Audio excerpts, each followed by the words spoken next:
this is the internal side. This would be your users plugging in a new code case. So if I'm going to plug in a new case, I'm going to go to Quick Add, and I'll select a code compliance case. And the first thing that it asks for is the name of the citizen who's making this complaint. Now, if this is something that you saw proactively when you were out on inspections, or if the citizen wants to remain anonymous, you can leave this part blank. You don't have to fill it in. But let's say that the citizen actually did give us their name. I'll say it's Joe Smith. I'll click this search, and this searches the system to see if Joe's already in the system. And he is. He must complain a lot. So I can verify that this is the actual Joe that I'm looking for. And if it's not, I can click New to set up a new person. But if this is the correct contact, I'll just hit Select, and that's going to pull in Joe's name and information. And he is going to be our complainant. This association on the case is important, especially for code enforcement complaint cases, because you can have lots of different people. You can have tenants and landlords and property owners and, you know, all kinds of people. This association field lets you identify what is this person's role in this complaint. So we've got our basic contact information. I'm going to scroll down here now, and we'll start plugging in the description. So let's say we've got some junk cars in the front yard. This description is usually 1, maybe 2 sentences. It shows up on a lot of the searches. It shows up on many of the reports. So it's a very brief narrative of what this is about. If I wanted to go into more depth, I could type in a big long note here, and it'll get saved to the case as a note. So if you wanted to put in more documentation about your conversation with Mr. Smith, you could do that. The next thing I'll do is plug in our address. I'll also like to type. That's code enforcement. I'll plug in an address. Let's say it's 109 Cuyama. I'm not sure how you pronounce that. That's just a street I found earlier. So I'll click Search, and this searches your parcel data. As part of your setup, we import your parcel data, which sometimes comes from the county. It might be data that you currently maintain. It's generally just parcel information, address, ownership information, owner's address, parcel number, legal description, zoning information, all that kind of information. So if I find a match, it lists it here, and I can click Select All, and that will automatically pull in our owner's name and information.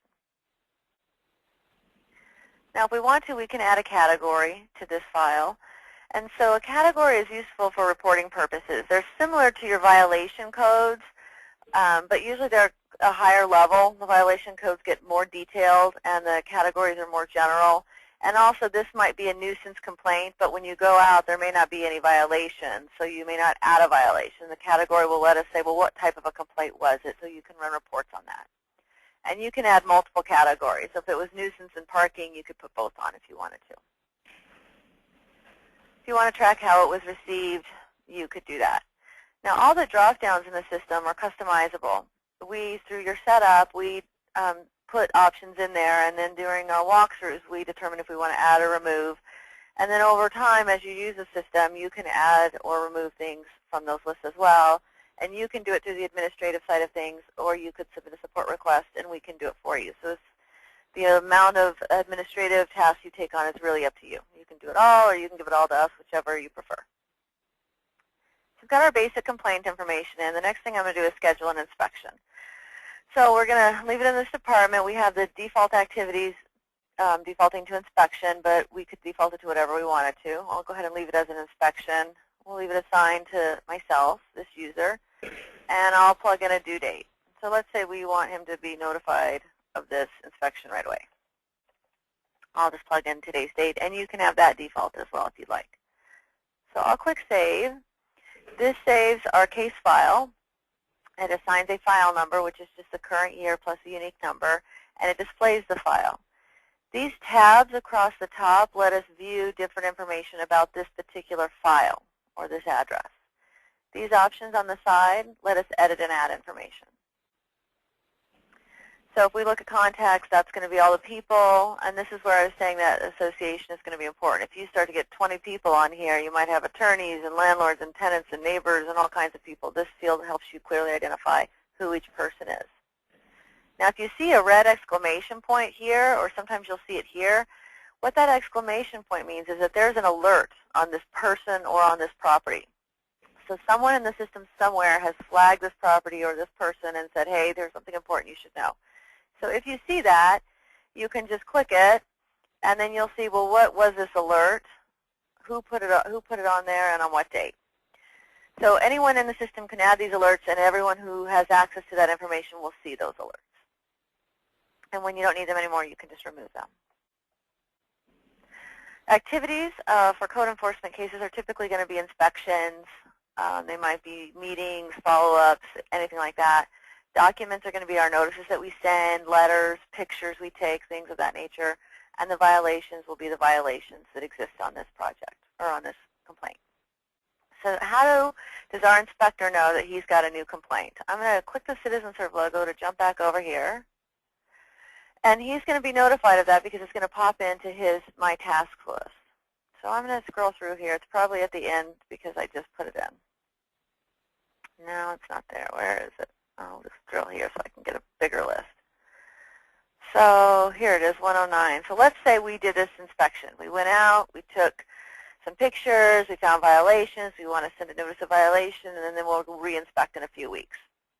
So to trigger that, the first thing I'm going to do is pull up this inspection activity, and I'll mark the date that I finished the inspection. So let's say I did it today, and I can type in a description. This is just my inspection notes. So maybe inspection complete, violations found, send NOV. I can't type and talk. Re-inspect in 2 weeks.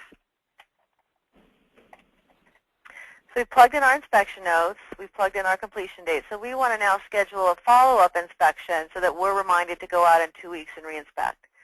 So to do that, I'll click this icon, which is the Add Follow-up. This saves this inspection and gives me another page so I can schedule a re-inspection. So I could leave it as inspection, or if you want to track inspections and re-inspections separately, you can just select a re-inspection. And I want to go out in about 2 weeks, so I'll just pick 2 weeks from today and click Save. So if we look at our Activities tab, this gives us a history of what's happened and what will happen on this file. So what's supposed to happen next will be at the top, and then it goes backwards in date order. So I can tell that we have a re-inspection, and I can see that it's scheduled for, I know it hasn't happened yet because this date is blank. And then I can tell that we completed this initial inspection on November 2nd. And your notes are up here. So you can have as many different activities as you want. If this case is open for years, this will be a big, long list. So let's say on our inspection we took some pictures. I'm going to add those pictures by coming over here under the Add option and selecting Multiple Docs. And let's say we just took some photos. I'll pick a couple of photos here. Quick browse. If my camera is attached to my computer, then it'll just be a drive listed in there. I don't have a camera, so I'll just pick a couple of pictures. There's a house with some weeds. I'll add that one.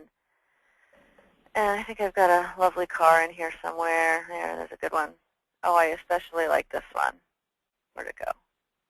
It looks like a jungle. I'm not even sure this is a real picture. I'll show you after we save it. So I'll say photo. I can attach as many as I want. It lets me do groups of 5 at a time, but if I took 30, I would just do that same process multiple times. So it attaches the photos here to your Documents tab. You can pull it up and take a look at those photos just by clicking the link. There's that crazy one. I don't know where I got this picture, but that is just nuts. That's green. There's hubcaps. I like that one. So you can attach as many pictures as you want. We don't charge you for storage. We don't even track how much data you specifically use. So if you attach 1,000 photos and you're using up entire hard drives, that's okay. We don't care. As much as you want to attach, you can attach. There is a limitation on the individual file size. I think it's, let's see, I'm not wrong button, Add Documents. I think it is 12 megabytes. And that is purely because sometimes people will accidentally take a photo that's huge, and then it takes forever to upload a 30 meg file over the internet. So there is an individual document. There's not an overall limitation on file size. So we added our pictures. The next thing we want to do is add the violations that we found. So I'm going to add something. Again, I come over here to Add, and I'll select Violation. So your violation codes is part of your setup. We get all your ordinances, and typically people don't put in everything just because it's hard to find what you're looking for. People put in their top, I don't know, 50 or 100 violations that they're typically citing. And if you know the actual ordinance, you can select it that way, and it'll populate what that description is. If you ordinance, you can choose it by the description, let's say motor vehicle, and it'll show you what that violation code is. If you click the view link, it'll show you everything that we have about that violation. The violation code, the description, the full description, and the corrective action. Now the full description is typically the actual code, the ordinance. And this can print out on our violation notices. And the corrective action, some cities and municipalities use this and some don't. What you can put in the corrective action is if there's standard fines that go with that, if they have to have it cleaned up within a certain amount of time, if you want to provide directions on how would they bring this into resolution, you can put that in there. Again, some cities use it and some don't. Sometimes the resolution is sort of, implied in the description. So it kind of depends on how you want to handle it. So I'll add this violation. And maybe I want to put specific information for the property owner so that they know exactly what they need to do. So I might say, the blue car in the front yard must be removed from public view. Something like that.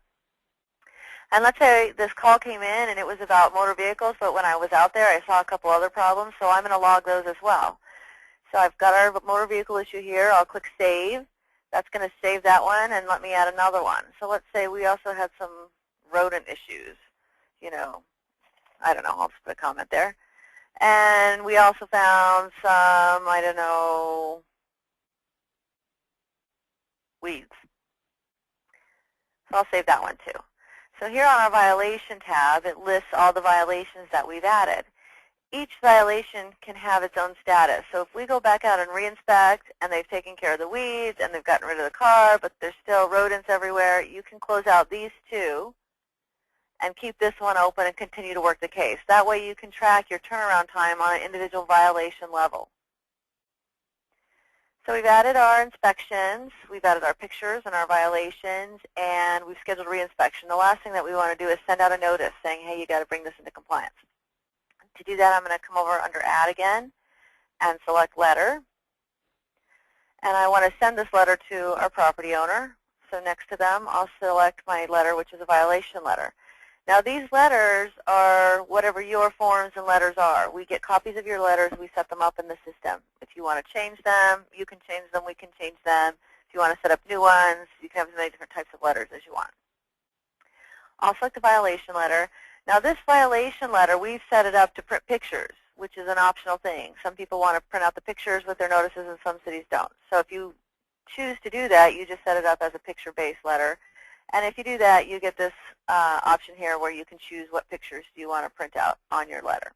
So I'll select all of them in this example, click Finish, and now I'll generate the letter.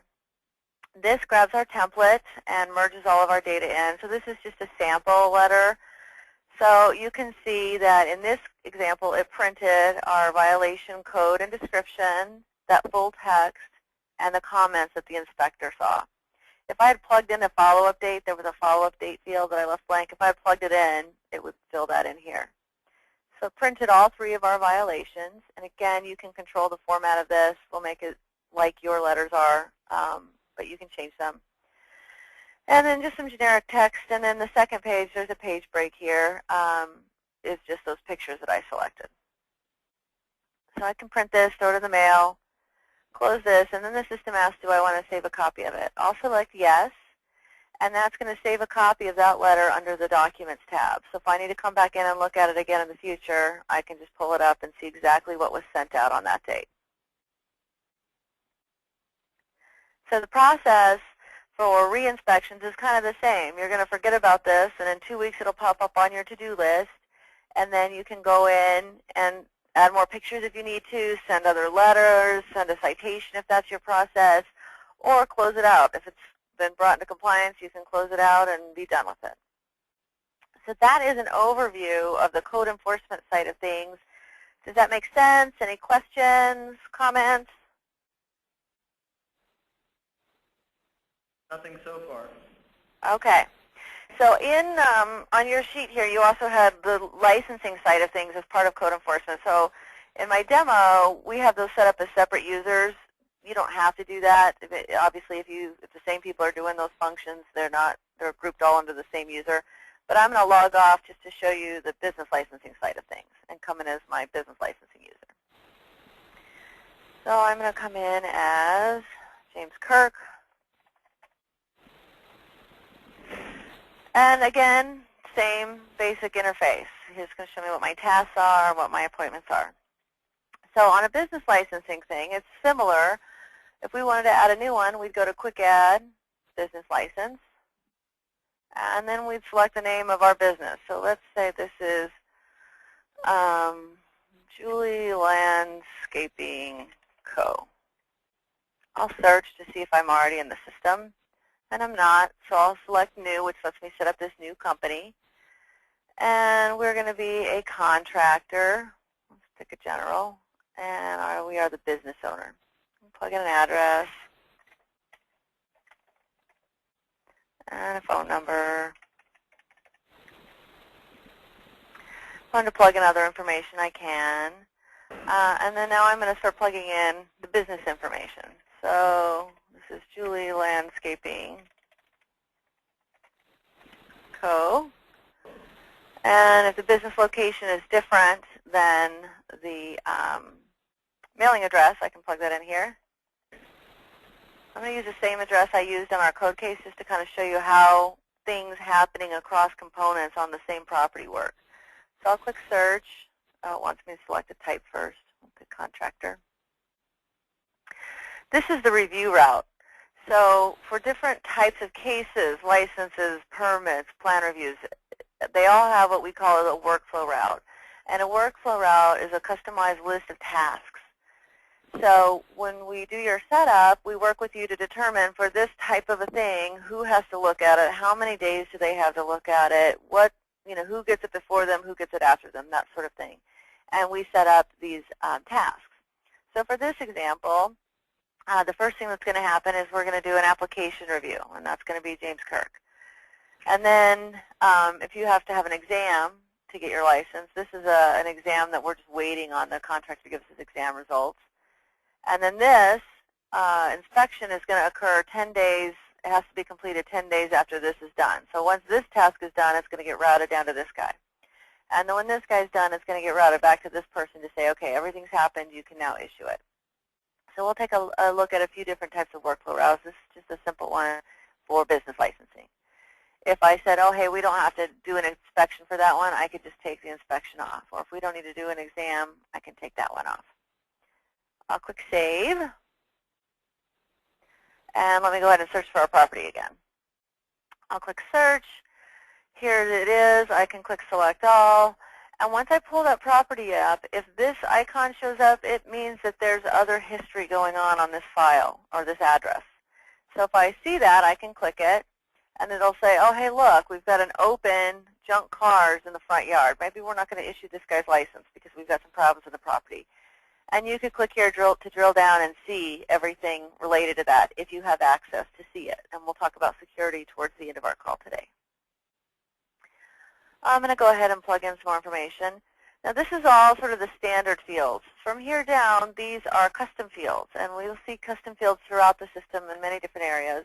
Custom fields are a way for us to just set up additional fields that you might need.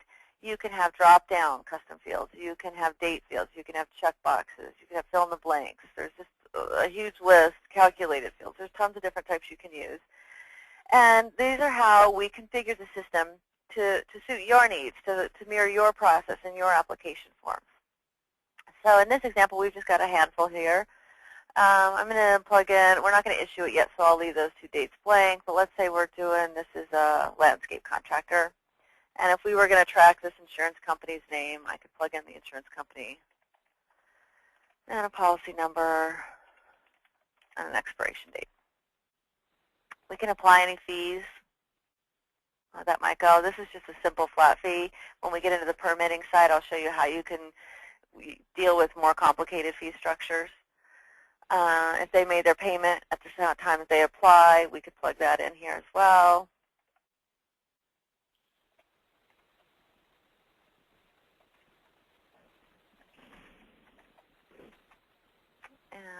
250. We get everything plugged in. We'll just go ahead and click Save. Oh, I forgot to put in a name in here.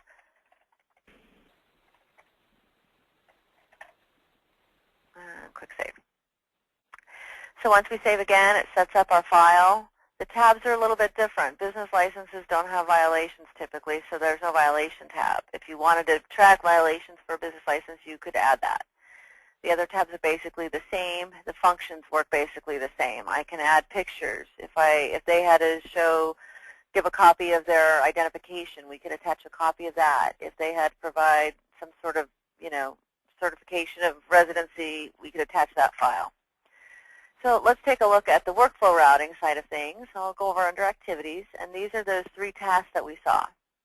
The first task is that application review. So let's take a look at that. So this is a simple activity similar to what we saw in inspections, but what's different about this is we've added custom fields down here. These custom fields are kind of our review checklist. So for this type of an application, they've got to pay the fee, so we can say, all right, we did receive the fee. They've got to provide legal qualifications, so let's say they didn't provide that, and we can say need copy of current, I don't know, legal qualifications.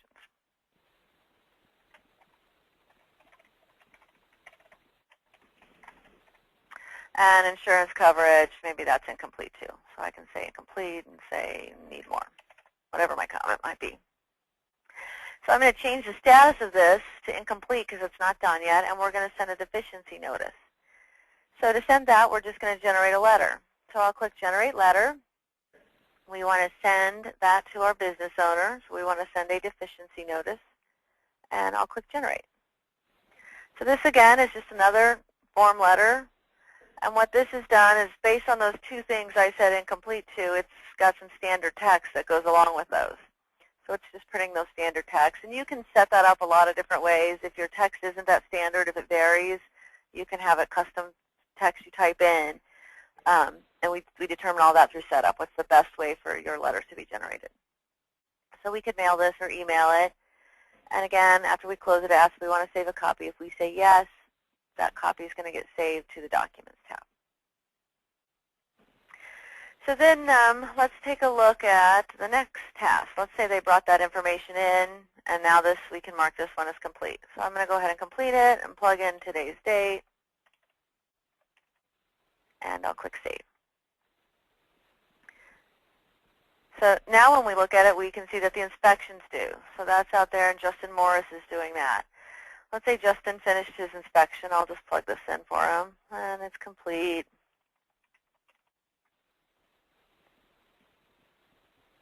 And now when we look at our activities, these 2 things are done. So now it's sitting back on James Kirk's list so that he can go ahead and issue that license.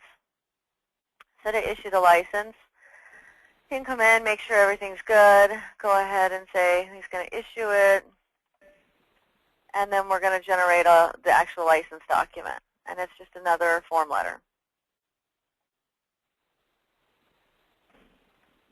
And you can make these look however you want. I've seen people make them look like little cards. We have a customer who prints ID cards out, so if you have to give them actual, identification cards, you can do that. Whatever. Again, we mirror what your process is. We'll close that and say yes.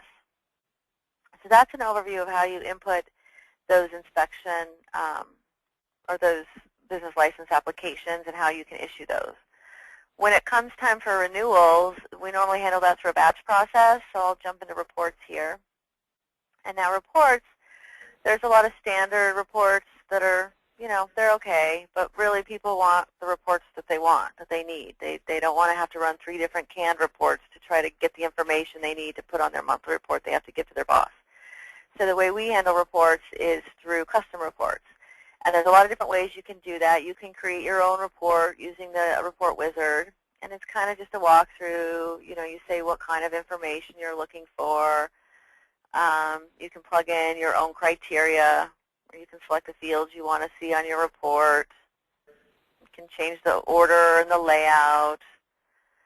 And then you can enter your criteria. Open date is greater than, I don't know, I'll say January 1st. And we want to just do a count on that maybe, and I'll click Finish. So here's our files that came in. You know, it'll do a record count. You can do different groupings. And if I like this report, I can save it. So I'm going to click Save over here, and I'll call it My Own Report. And click Save. So when I go to Reports, it's saved here under My Reports. The other way, and the most common way we handle reports, is our customers say, hey, I need a report that looks like this and does that, and we set it up for them. And the reason that that's how we handle most of them is we found with the Advanced Report Writer that it served, you know, 50% of the reporting needs. Some people couldn't figure out how to use it. They didn't like using it. There's some limits to it. So the custom reports that we create for you really let us do any report you can think of. And then there's different options you can use those reports for. For example, in our renewal notice, this is a report, and it's going to query all of our licenses that are due for renewal and merge it with a letter. So we can have things merge into the report viewer, which looks like a report, or we can have them merge into specific formats. So this is a renewal notice format. If I run this, it goes and does a mail merge. So then I could just print this out, and there's a letter in here for everybody who's got a license that's due. So you can do mail merging. And I wanted to show you a custom report back in code enforcement. Let me jump back over there. I forgot to show you this.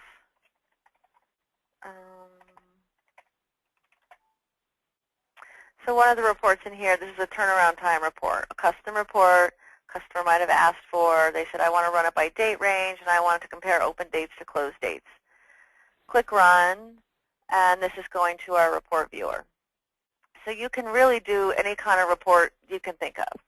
You can export your reports to Excel. So if you want to put them in a spreadsheet and do things with them, you can. You can do an email merge to send everyone on your report an email or a letter, or you can export them to PDF. So the reporting is a very dynamic thing.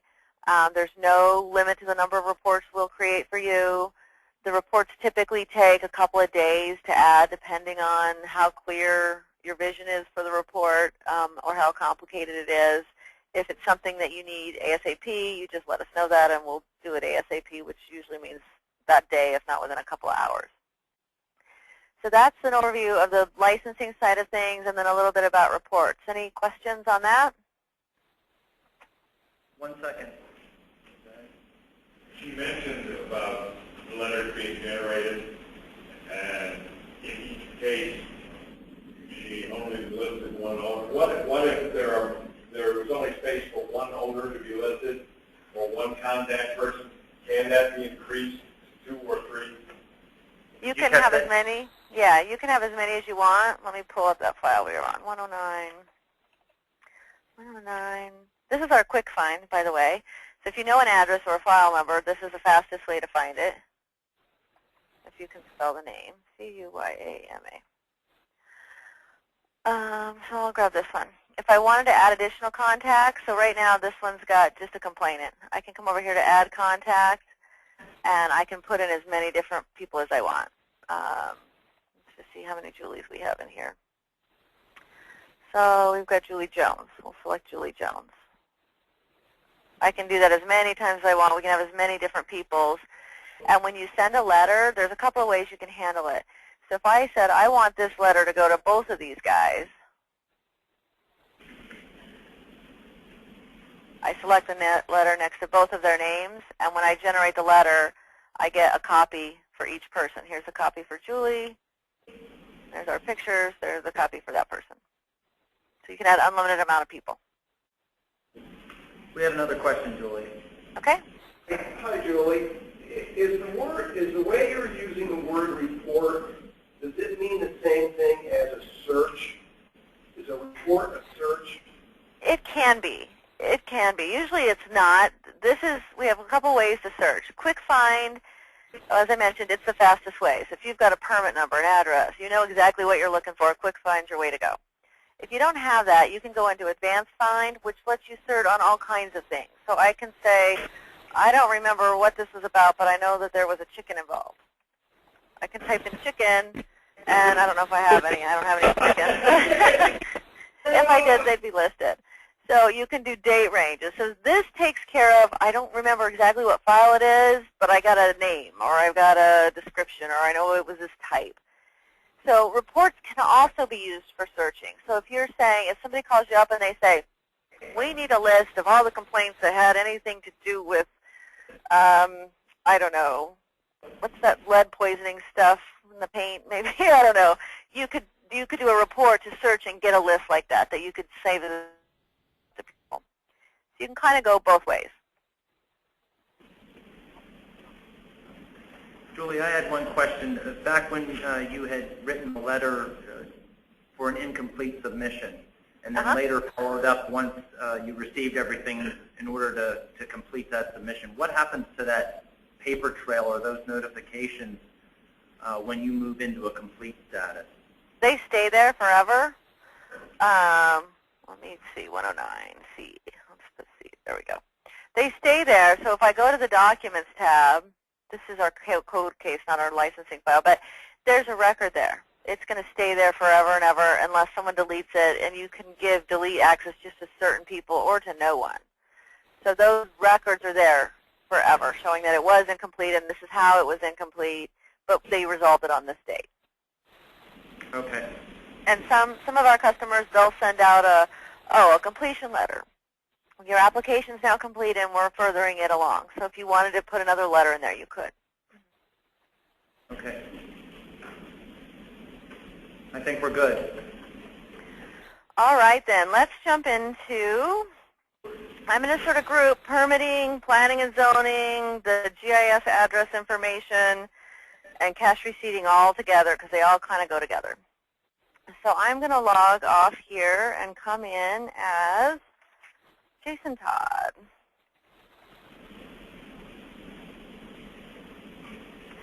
And now here's the security thing. I have to be really careful here because you can set, if you only want to allow users 3 or 2 or 5 login attempts, you can set that as a parameter and then they'll be locked out for whatever duration you say that account should be locked out for. That's not something that you have to do. Some of our customers elect to do that. They want lockouts after 3 login attempts and they want locked for an hour. You don't have to do it, but you can do it. So I have to be careful that I remember my password right. There we go. Okay. So I'm logged in as Jason Todd, who's a permitting person here. And so we'll kind of go through an overview of things. The first thing I'll show you is the GIS side of things and address searching and that kind of stuff. Now you can do it within a permit application, but you can also just go to Find Property and look up information on a property. So I'll do that. Now I've got my screen all big, so the wrapping's sort of funny. Let me kind of make it bigger here so you can see it. Okay. So I'm going to plug in our address we've been using.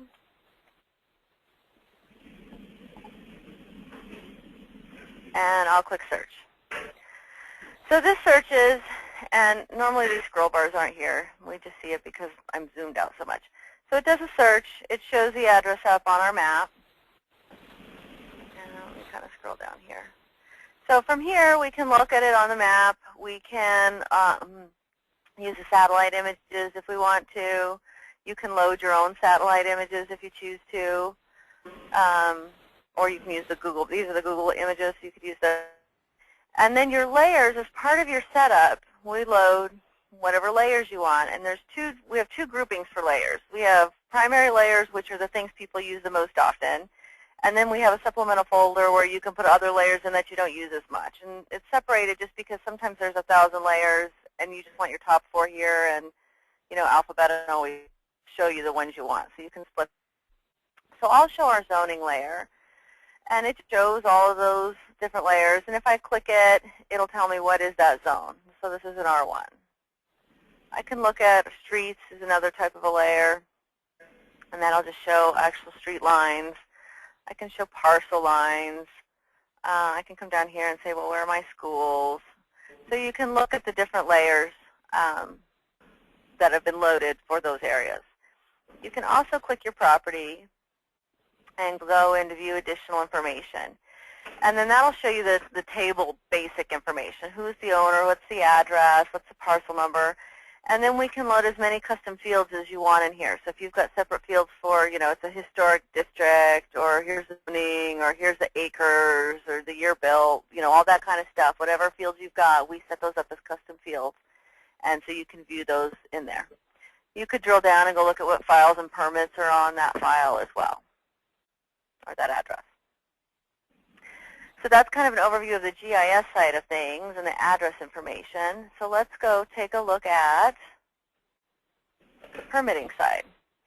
So I'm going to plug in a new permit application.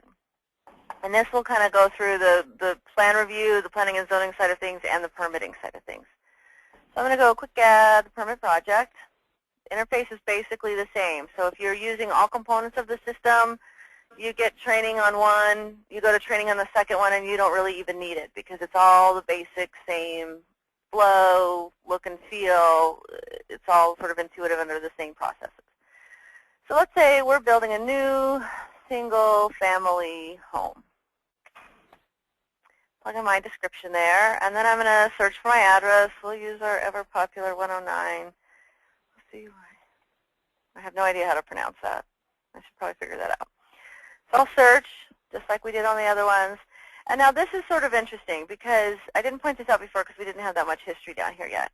This property that it lists at the top, this is our parcel record. This is the address on file. So if that comes from the county or you have a central database where you maintain ownership information, that's where this comes from. Sometimes that county data doesn't get updated that frequently. So you may have pulled this up and then gone out there and found out that, no, this isn't the property owner record anymore. It's been sold, and I found the new guy before the county knew who it was. So if that's the case, you would just change it. And when you look at this history, so when I look at this one, I can see it's the same guy, so that's okay. But if I saw a different person here, I might look at the date that that was updated and go, this one looks more current to me. I'm going to take this one instead of that one. So you can override it. So if I pick this, select all, and I said, oh, that's not, I found out that the new owner is somebody else. It's, Mark Adams. And he lives at the same location. I could plug that in. And now I'm not changing, this doesn't change our master property record. It just changes it on this file. That master property record is locked until you do a new load of parcel data. But you can modify your individual case records with the addresses that you need. Or if the address doesn't exist, you can make up a new one. So we've got our basic project information. And now the way our permit and zoning projects are structured is we have a project, which is, in this example, a new single family home. Within that project, we can have multiple permits or applications. So we can have our, maybe they did a zoning change, and it went from commercial to residential. We can have that application on there. And then underneath that, maybe we had the building permit came in, or the, lot line adjustments, or whatever, all the different things that happen, those can all be grouped under the same project. And I'll give you a view of how that kind of works as we save some here. So I'm going to come down here and let's just say we're doing a building permit and this is new construction. This list of permits, these will be whatever your permit and zoning applications are. And the way that we group these subtypes, it depends. It depends a lot on how you want to report, how your fees are structured. So these different subtypes will vary depending on what makes the most sense for you. So for this example, I'm going to be simple and just select new construction. Once I select that type, it says, hey, do we have any automatic workflow routing for this type of a permit? And if we do, it shows it up here. So in this example, we're going to do a simple permit review. Whoever's logging it in is going to be assigned a task to just make sure we got the plans and we got the CD that we need and we got the blueprints and all the stuff we want. And once they've done that, then it's going to get routed off to Jason and Kurt to do a fire plan and a building plan review. And then the days, again, are going to be whatever your days are. Once those two are done, it's going to go back to the original intake person and say, okay, everything's done. You can issue the permit or send out the plan review comments or whatever that task might be. So I'll leave all our defaults here and select Save. And now it's time to plug in a description for this permit. Now, the permit description might be the same as the project description. And if it is, you can just click copy there, and it'll copy whatever we typed in up above. If they differ when you start to have different permits within the same project. So maybe I'm getting, you know, a building permit for my home, and then, you know, 2 months later I'm getting a permit for the swimming pool. So the second permit description might be swimming pool, something along those lines. So I'll select a status. And again, your statuses will be whatever your statuses are. These are some that we see typically. We'll pick our applicant. Now, it's already listing our property owner from up above, but if the applicant's not the property owner, I can select Add Contact and go search for it. So let's say it's Acme Construction. I'll search. There's Acme. Click Select. Pulls in all their information. And then these are just some basic fields. All our dates blank because we're not issuing it or approving it yet. These fields here are our custom fields. So again, this is another area where we take your actual applications, and that's how we figure out what the fields should be on there, and then we modify them as needed. So in this example, we just have a few, and the custom fields along with the types and the valuation, these are all used to calculate your permit fees.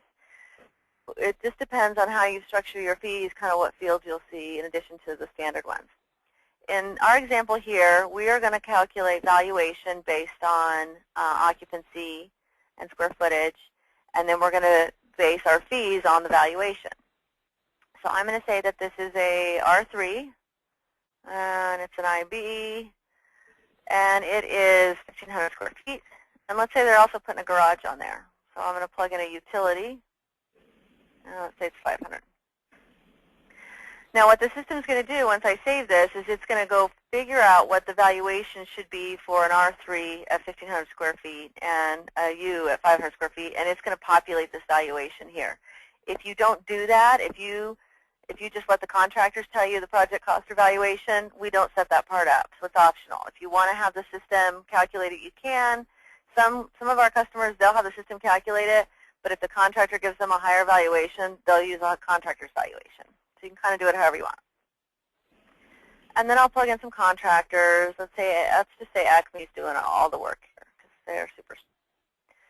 So I have all of 6 in there. I'm just scroll down and save. So again, it assigns a file number or project number based on the current year and a sequential number. We have these tabs across the top that let us view different information. These options let us edit and add. Now it's assigned our permit. Because I selected building, it's a B permit. Your letters will be whatever you want them to be. So you can do a B for building or a BLD for building, E for electrical, whatever you want. I'm going to pull this permit up and just sort of take a look at what it's done with our fees. So it's come up with a valuation of $300,000. If that doesn't look right and you go, well, wait, how did it figure that out? You can click this ... icon. And it'll tell you, it'll give you a breakdown. The first item was it was an R3 with an IB, a square footage of 1,500, and that's how it came out with that much.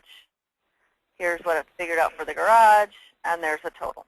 So if you want to use, if you have valuation tables that you utilize today, you can plug those in there. And then for the fee part, and fee structures are all over. People do it on valuation, some people do it on square footage, some just do it on fixtures and all kinds of crazy things. Whatever your fee structure is, we look at that. We work with you to understand how you're doing it, and then we set up your fee structures. And the fee structures are really important because they drive a lot of the accounting side of things and integrating with your financial system. So I'll show you a closeout report in a little bit, which kind of will give you an idea of how these are calculated and how they apply to certain codes. But for each fee you can have a separate account code for it, and then you can summarize those by those codes. You can send over, when you do your integration, you can have it be grouped by the account codes. You could send individual line items. You can kind of do it however you want to do it. In this example, we are charging a permit fee based on their valuation, and it's just some table, and that's the number that it came up with. They also are charging a surcharge, which looks like it's 1% of this. And then plan review fees, they're charging 65%. So your fees can be a lot of things. They can be based on valuations. They can be based on values you type in the field. They can be percentages of other fees. There's a lot of different dynamics there. And each of your fee structures have an effective range. So when you increase fees, all you do is you say, hey, we're increasing our fees, and we take your existing fee structure and copy it into a new structure with the effective days for that. And then your old permits will use the structure that was in effect during that range, and your new ones will use your new fees. So that's how we deal with the changes in your fee structures, however often they occur. And so let's say we collected plan check fees up front. I can plug that in. So let's say they gave us a check, and I can just put in a number here if I want to. We got it from Acme, and it's 2058.61. If I click the calculator here, it calculates that stays on this permit form so I can see what it did. If I click Save at the top, it saves and goes back to my list. So once I save that, it automatically generates the receipt number. And you can generate a special receipt if you want to. If it's just you don't issue a separate receipt on paper at that time, you don't have to. It kind of depends on how you handle those. And then this receipt number is used in our closeout report, which I'll show you in a little while. So we've got our permit information here. Let's say they gave us some blueprints and plans and things of that nature. I add those just like I did under code enforcement. I'm going to come over here to Add and go to Multiple Docs. And let's say that we've got some elevations. I'll click Browse, and here's an elevations. And I also have, what's this, a floor plan, and we'll do the fire plan. Floor plan, I'll just call this site plan, good enough. Click Save. It works just like it did on the code enforcement side of things. It takes things off of your hard drive and attaches them to the Documents tab. Now, if your applicant is doing the permit application through the online citizen access pages, they can attach these things at that process. So if they're doing all the inputting, they'll just automatically be there. And then again, these documents will just open up as you need them to.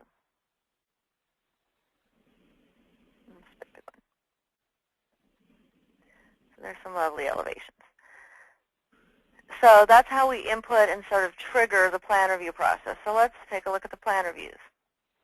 I'm going to go over here into Reviews, and this is a little bit different than licensing because you can have multiple submittals, so they're grouped. So some people will call this initial permit review, and then if they have to do a resubmittal, they'll have another grouping for resubmittal. So within each of those submittals, you can see the individual tasks. So if we take a look at this one, it's assigned to Jason, and I know that he's working on it right now because it's got a due date. These that don't have a due date, I know no one started them yet. They're just sitting there. They're waiting for this task to be completed before those become active. So let me go in as Jason and do this initial permit review. So here's our checklist, and let's just say we got everything but that. So this is the last review we saw. We had complete, incomplete options, and then we had some standard text that went with it. This is a much simpler view. It's just a checkbox, did we get it or not? So you can go either way depending on what your needs are. So I'm going to say that we need to have a resubmittal, but I'll go ahead and send a deficiency letter, just like I did with licensing.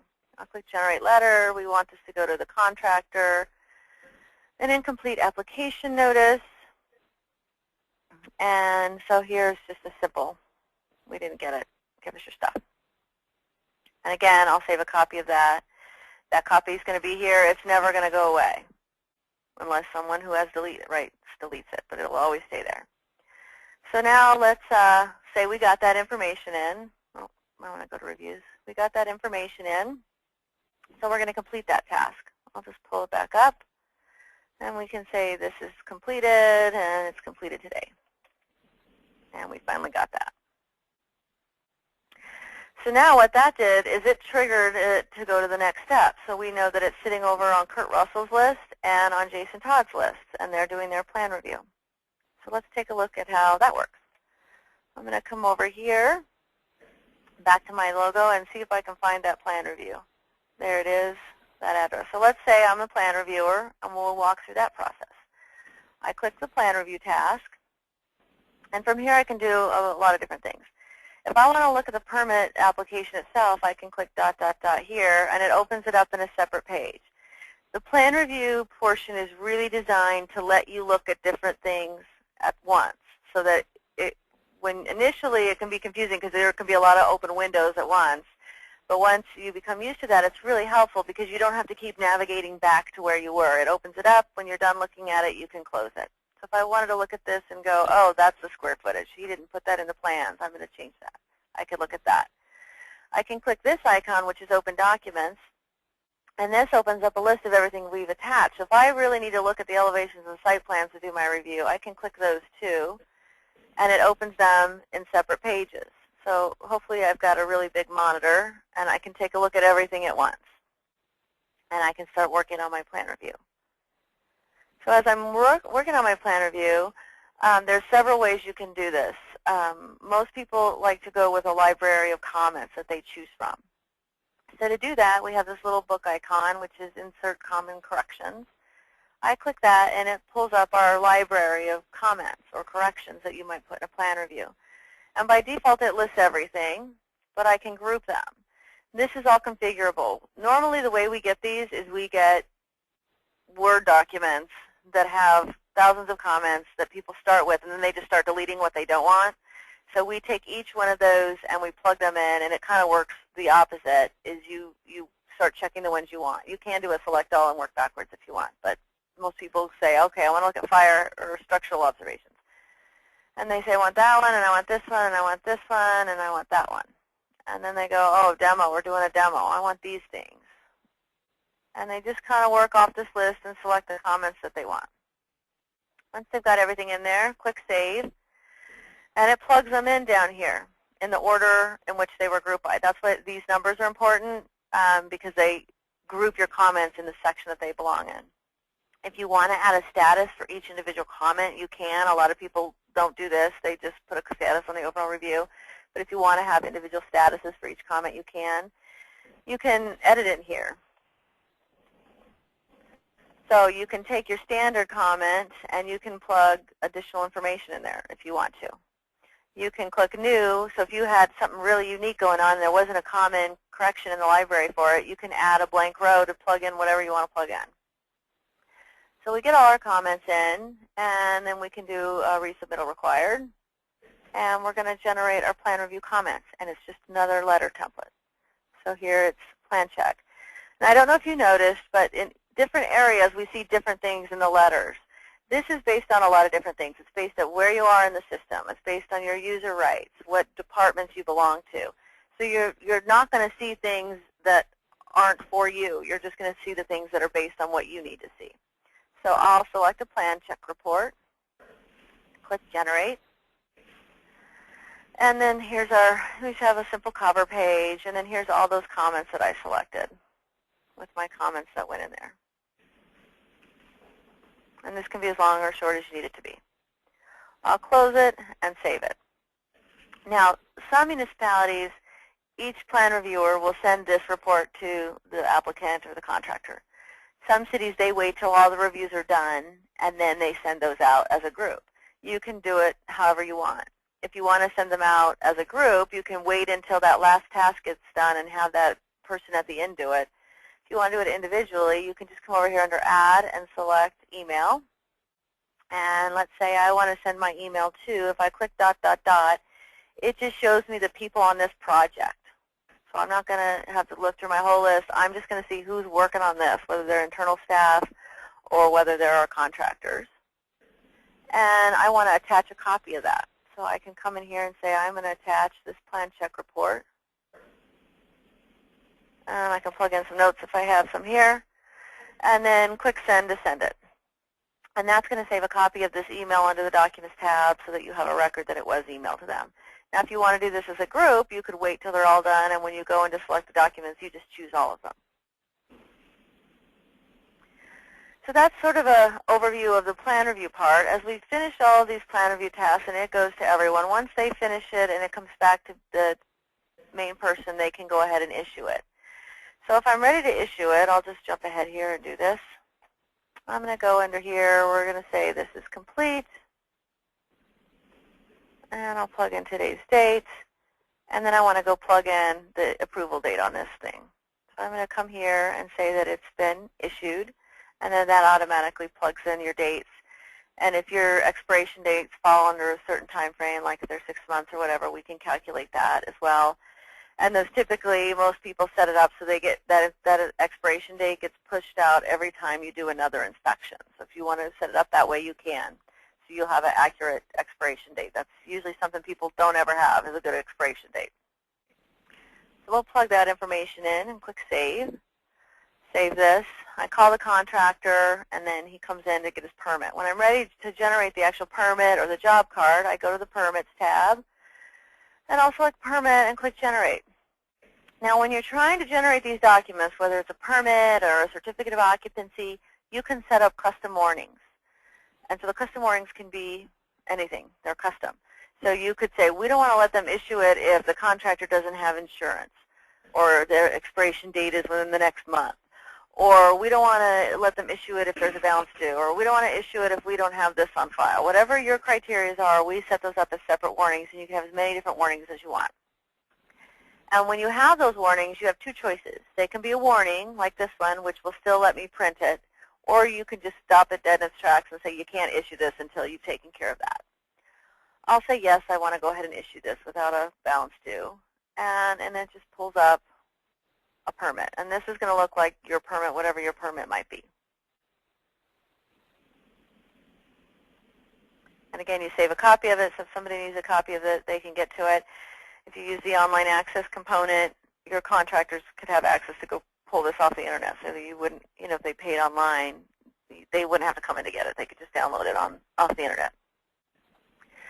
And then we're finally ready for some inspections.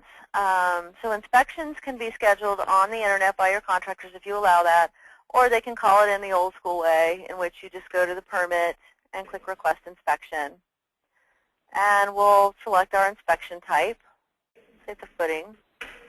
And this is the example where we're setting it up as an appointment, as opposed to the code enforcement guys who don't necessarily do it on the exact date. So if it's an appointment-based thing, we see it on a calendar. So let me just see if I can find some days in here. Jason Todd, he doesn't do very much work. Okay, here's a day where he's got a couple inspections scheduled. So if they have inspections, you'll see them on there. I'll go ahead and put this for today at, 2 o'clock. And we'll make it an hour and a half. And save it. After Jason Todd goes in and does his inspection, you have a lot of options here. Some of our municipalities, all they want to do is log pass, fail, plug in a date, and be done with it, because their inspectors, they want to have paper, they want to hand out their paper and keep their paper. If you want to do that, you can. If you want to automate those inspection reports, you could come in here and have a checklist. Now, this is a simple, checkbox. I've seen people set up things where they do pass, fail, and they have comments. We generally get your checklist, and we make this custom field and the form letter match your current inspection reports. And I'll generate an inspection report. We want it to go to our applicant, our contractor. So inspection report, click Generate, and here's a sample. And again, you can make these as simple or as complex as you need to be. And I'll save a copy. And you can do it different ways, too. So if one of your municipalities wants to do inspection reports, they can. If another one of the municipalities says, you know what, we're not ready to do that, we just want to do pass-fail, you can do that. You don't all have to choose the same path. You can have different configurations within the overall configuration. So the last thing that might happen with the permit is we might issue the CO. It's just another type of a document. I'll click CO and generate the document. You might have different warnings here. So you might say, we can't issue the CO unless there's a final inspection with a status of pass. You can do, again, different warnings. And your CO can look however you want. This one's like a nice fancy one with a border, but we'll make it look however you want it to look. Close that, save a copy of it. And now our Documents tab, when we start looking at this thing, there becomes a lot of information. We've got all our plan checks. We've got all of our documents that they gave us when they submitted. So when you're looking at these, you can filter. So if I say, you know what, I just need to look at the elevations, you can filter and jump right to the elevations. If you say, I just want to see everything that Jason did, you can filter that way. So if you have lots of people working on it and you want to just jump to your notes, you can jump right to that. So that is an overview of the permitting and planning and zoning. Oh, I wanted to show you one other thing on the cash receipting side of things and the fees. Let me jump there, and then we'll open it up for questions. I'm going to go into the admin side of things. And again, admin is a separate user right. You can have some users have access to admin and some users don't. You can do as much or as little administration as you'd like. You can let us do all of it. You can take it all on your own. Just depends on how you want to handle it. So I'm going to go over here to the lookups. And the lookups are kind of everything that you can configure, the drop-downs, permit types, all that stuff. And I just want to show you the fee structure so that you get an example of some of the things you can do with the fee structures.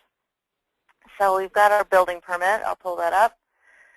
And here's our fee structure. We only have one for this because in Demoville we don't change our fees ever. So I'll pull this one up and just show you. And this screen's kind of crazy. I got to make it a little smaller so I can see more of it. It's kind of complicated, but it has to be to fulfill all the needs of that you might possibly have within your fee structures. So here's that account code I mentioned. This is how we're going to balance each line item of your permit or your business license or your planning and zoning applications to the account code needed by your financial system. So you can plug in a different account code for each one. And then there's different groupings. So if you wanted to have a fee group, that's a narrative so that if you want to summarize your fees in certain areas, like these are our electrical fees and these are our plumbing fees, you can do that. The automatic fee, this is how you say, how you tell the system how it's going to calculate those fields for you. You can say this is never, like here we have a miscellaneous fee of $1. It's never added unless a user goes in and says, hey, I'm going to charge them an extra inspection fee, or I'm going to charge them a bounce check fee or something like that.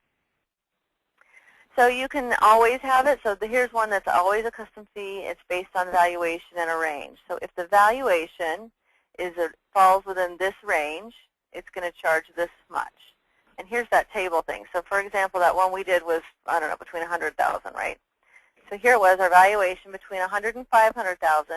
It's going to charge a base fee of $1,400 for the first 100,000, and then it's going to charge $8.37 for each additional 1,000. So that's how we set up those tables. You can also do your fields on a subtype. So if you always just charge a flat fee of $40 for a plumbing permit, you can set that up. Here's one of those surcharges. So it's an always it's an always fee on other fields, other fees. Excuse me. So if I click ... it lists all the fees, and then we can say, okay, we want it to be 65% of any of these, or 10%, or whatever the percentages are. So that's an example of your custom fields and how those work. And then I wanted to show you an example of a closeout report. So this is a closeout report that we've set up for one of our customers, and it's, again, a custom report. So they said how they wanted it to look. They did all this information. We just set it up for them. So I'll just run it. And so here's an example. What they've done is they've grouped it by this account code, and then they've broken it down by permit. They could have summarized it and said, hey, we just want to sum by all the account codes. But they wanted it broken out by the actual permit. They print the receipt number, and then other basic information, the amounts, the totals, all that kind of stuff. Now they also wanted to say if there were no planning permits, payments received today, we still want a section for it. We just want it to be blank because we want to know for sure that there was nothing in there, not that the report got cut off or something like that. So you could do that if you want. So these closeout reports you can use if you're integrating, then this can just be an audit trail, verification of what kind of went through. If you're not doing integration, this report could be used to then send that piece of paper over to finance so that they can balance at the end of the day. You can kind of use that however you need to. So that is kind of an overview of permitting, planning and zoning, and the cash receipting side of things. Does that make sense? Any questions? I actually have one. On the inspections tab, is there like a calendar feature where you can select the date and then the inspector? If we have multiple inspectors, does there a way to go in and choose which inspector is doing that inspection? Yes. So let me pull one up here. 109C. When I schedule that inspection, let me find one I can. This one I have access to. She did it. So when I'm assigning this inspection, it'll list our group of inspectors. So I could say, oh, Barbara's doing that one, or Jason's doing that one. And when you do it, you'll get a separate calendar for each person. So if I look at Jason's and I go, well, no, I want Barbara to do it, it'll show me Barbara's calendar.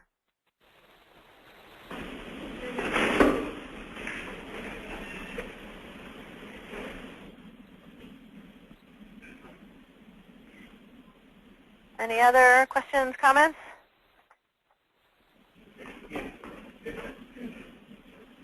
Yeah, one question, sir. I have three, and they're all different. Number Okay. one, I didn't hear you use the word escrow. Do you have anything in your system that manages escrow accounts? We don't have any standard field for escrow, but the way people have handled it is they'll add a custom field.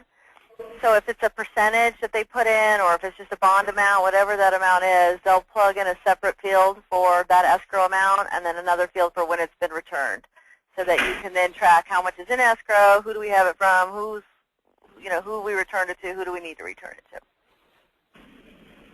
Second question. Okay. The initial setup for our particular region, is that part of the cost of the system? Do you come here? How do we accomplish that? And any customizing that you mentioned? The way we handle that is we do it through web conferencing. We don't come out there. And that's part of the way that we keep our costs low. That's we do because it, you're in the clouds, right? but we're in the cloud. Yeah, okay. So we do it over web conferencing. The way we handle it is we send you initially a checklist that is like, this is what we need from you. We need your permit applications. We need your violation types, your inspection types, your job card, everything that we need to get going. And we get all that, and then we do a basic. We do a basic setup, and then we start working with you. We get just like this. The only difference is I turn it over to you drive, and I kind of walk you through where to go. And then we configure it from that. We go, okay, well, we like this. Or some people will go, you know what, I want square footage over here, and then can you put a total square foot at the bottom? Those are the things we sort of get when we walk through. We don't do in a traditional software package. What you'll see is they want to sit down and write down on a piece of paper everything that the system's going to do before they start doing anything. We don't do that because it's easier to just do it and look at it and go, do I like it or not? Do I want to change it or not? And then change it, because it's easy and quick. When it's easy to change, you have to document everything up front so that you know exactly what you're doing. When I can come in and add a new field or scooch this over here in 2 seconds, it doesn't make any sense to write it on paper and then to do it. So it's very iterative. We go back and forth. We look at things. We plug in real permits. We play with it, and we change things as we need to. And then once those key users are like, okay, we're ready, then that's when we move on and do the training for everybody else. And is that part of the initial setup cost, the initial bid cost for doing business with you? Those are the initial setup fees, yeah. And they're part of the bid cost of doing business? Yeah, those are those initial one-time setup fees for us to do all that setup and configuration. And then after that, it's just your annual subscription. And your annual subscription covers everything else that you're going to need.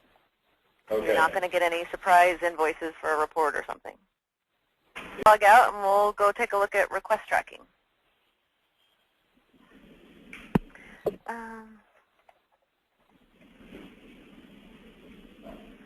Again, request tracking, I've logged in as a separate user. It is very similar interface. The only difference usually with a general request is it's called a general case because it's not specifically a code case or a permitting project. It's just a general. So the input is very much the same. We're going to say who's making this request, or if it's coming in online, or if we want to make it anonymous, we can. We can type in a description, barking dogs, something along that nature. We can plug in an address and search if it's an address-related request. We can leave the address blank if it's not really address-related. And then we can assign it to someone. So we can assign it to, let's say we want to do an inspection, or we wanted to do a utilities work order if you were using the system for that sort of thing. And then we just assign who are we going to send that to and give them a due date and save it. And from there, the same basic functionality goes on. I'm going to log activities. I can attach documents. I can send letters. I can attach contacts and things of that nature. So there's a lot of, the basic functionality works the same. The differences are that it's configured for the processes within that section. So that's a high-level overview of that, just knowing that you've kind of seen all the other information. Let me show you some examples of the online access side of things. So I have a couple of customers here. Let me pull this up. So this is the City of Lewiston. This is a simple one. They primarily use it for business licensing. So what they allow their citizens to do is do a search, so they can come in and they can just say, I'm looking for a business named ABC, and search, and they just get basic information. They can also, they provide a simple search to say, well, show us all the licenses that were issued within a certain range. So let's say, I don't know, January, or let's do October.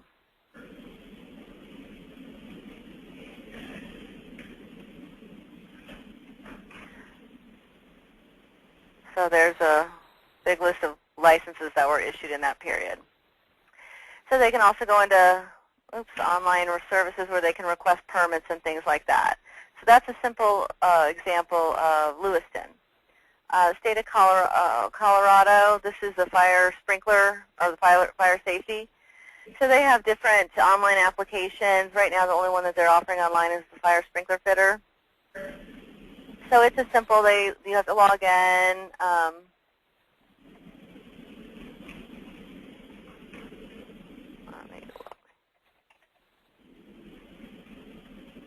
And these are all the custom versions. So the customer really defined the look and feel. So they worked with us to say, well, this is how we want it to work. So these are all the basics. They allow them to upload certain documents. These are kind of their requirements for this program. And then they accept the online payments here. So that's an example. Once this is submitted, it gets routed into the system over to whoever the appropriate person is to process that. So that's an example of a licensing application within the state of Colorado. Here is Sacramento. So they really just let you do searches. They don't take online applications. They just let the public come in and search. So they can come in and plug in an address, 915 I Street, and let's say they're looking for everything. Search. They can get a big list. If they want to drill down on any of these, they can, and see kind of a history of what's happened. And they can look at violations. If there were any, they'd be listed here. They can look at all the vacant buildings, open housing cases, basic information like that. And then this is Denison. Let me just refresh this. So they can, I'll just register.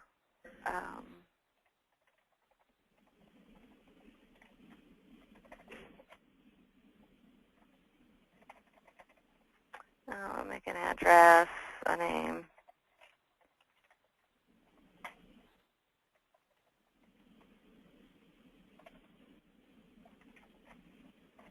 Trying to think of one I haven't already used because it'll bark at me if it's already in there.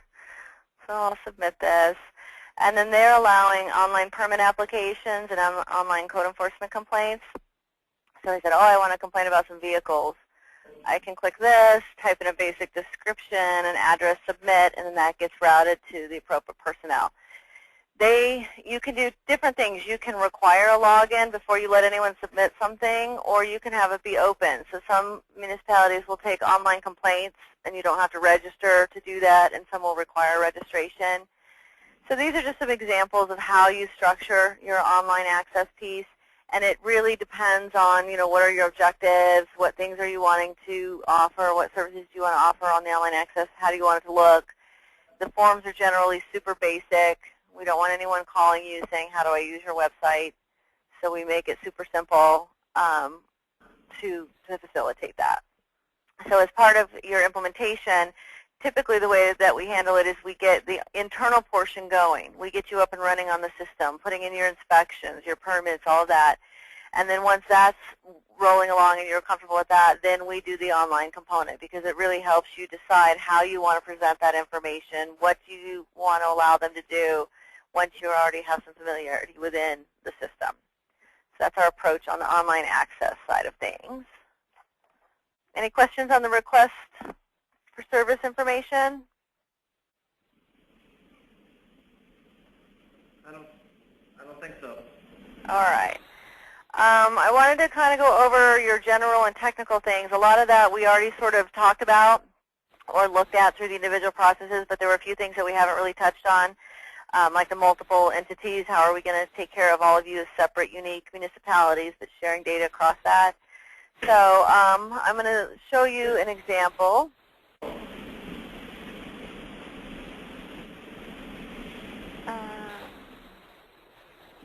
This is an example of Utah County, and then they have multiple municipalities within the county that all use the system. So I've logged in as their root user, just to give you an overview of how does this, along with the security component, work. So the way that we would set you up is we would create one setup for all of you, and then within that setup, each of the different municipalities would be listed. So these are just different towns within Utah County. So if I take a look at Alpine, Alpine's using the system for building and code, and those are separate functions within their city. So they're split out. If they were one thing, they might just have one department. So within each of the municipalities, you can have separate functions within those. And then each of these areas has their own lookup option. So if I look at Alpine, these are Alpine's list. If I look at Spanish Fork, they have a completely different list of options. So within each Julie, the shared, say, code group would be its own, kind of its own department that spans, the we put the shared group up at the top so that they can have access to everything.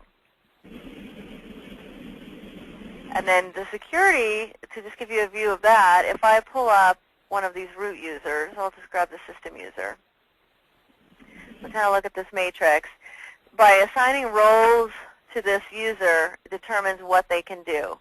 So these are all the different departments. So in your example, these would be all your municipalities. So a given user, in this case, this is our system user. This is the access they have across each of those. So within each municipality, you can determine what users can view your information, can add to your information, can modify, can delete, and then there's sub-levels within that. Can they edit completed things? Or can they just assign? So what we'll likely do is each municipality will be able to assign to that shared code group.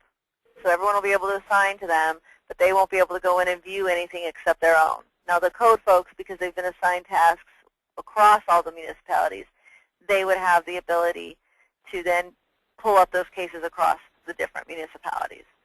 So if I pulled up a standard user here, I'll just go grab someone from Spanish Fork. You can see that they only have access right within their own department. They can't go do anything in any of the other municipalities. So that's how we handle an installation that covers multiple municipalities, and how we handle you if you decided to go with CitizenServe across all the municipalities. Other thing I wanted to tell, any questions on the security or how we set up your municipalities? No. Okay. And then user support was one of the items on there. And the way we handle our user support is we have a request support option. So it's really simple. Customers come in, they just fill out a form. What do they want help with? They can attach pictures. If they want us to set up a new form letter, they might come in and say new letter. And then, please set up, add the attached letter, something like that. They can attach a copy. Once they submit it, it goes into our customer support system, and that's where we track everything.